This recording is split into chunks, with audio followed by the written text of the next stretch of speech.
فأنا ناصح لإخواني بالصدع بالحق تبيض وجوههم. السكوت في مسألة الحزبية يضرها، فاصدع بما تؤمر وأعرض عن المشركين. سلامي على دماج ورجالها والشيخ يحيى ودار العلم يا سعد بانيها. Warahmatullahi wabarakatuh. Para ulama dari madhab fikih, mereka berselisih pendapat apakah suara wanita itu aurat atau bukan. Sebagian mengatakan aurat, sebagian yang lain mengatakan bukan aurat. Yang mengatakan bukan aurat itu pendapat yang lebih kuat hukum asalnya, karena dalil Quran was sunnah telah mengisyaratkan boleh seorang lelaki mendengar suara perempuan asalkan suaranya tidak diindah-indahkan. Baik. Wala yakhda'na bil qawli fayatama'alladzi fi qalbihi marad ila akhirih. Janganlah wanita melunakkan suara sehingga orang yang di dalam lelaki yang di hatinya ada penyakit itu akan memiliki minat dan keinginan. Demikian pula dalil banyak dari sunnah menunjukkan ketika diperlukan, bukan suka hati tapi diperlukan, boleh laki-laki bicara dengan perempuan yang bukan mahram dia tapi dengan adab-adab, dengan ada hijab dan seterusnya, hijab antara laki perempuan tidak campur aduk. Baik. Dan semuanya sepakat kalau suaranya diindah-indahkan maka itu menjadi aurat. Maka sementara suami adalah qawwamuna 'alan nisa, sebagai pemimpin wanita, kalau memang dia punya kekhawatiran dan kecurigaan istrinya malah mendengar sesuatu yang tidak layak misalkan,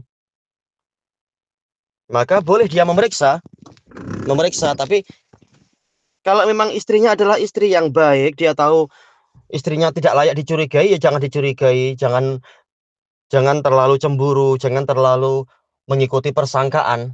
Cemburu wajib, itu adalah bukti kesempurnaan, salah satu bukti kesempurnaan iman dan kesempurnaan penjagaan dan tanggung jawab dan cinta. Tetapi bukanlah segalanya kemudian dicemburui atau berlebihan dan seterusnya. Maka boleh sekali-sekali memeriksa. Oh betul, ini memang suara ustadzah. Ya sudah, jangan malah kita pun ikut menikmati dan sebagainya. Sudah, biarkan istri mengaji. Hatta walaupun istri mendengarkan suara Syekh bin Baz atau ulama sekarang yang masih hidup, boleh atau tidak? Boleh saja. Dengan dalil apa melarang wanita mendengarkan kajian lelaki? Yang penting bukan dars khos untuk ada dialog laki dan perempuan, yaitu laki-laki membuat dars online, yaitu dialog dengan perempuan, dialog. Nanti laki-laki ini bertanya, wahai Ummu Fulana, soal pertama begini-begini. Bukan itu tentunya pembahasannya.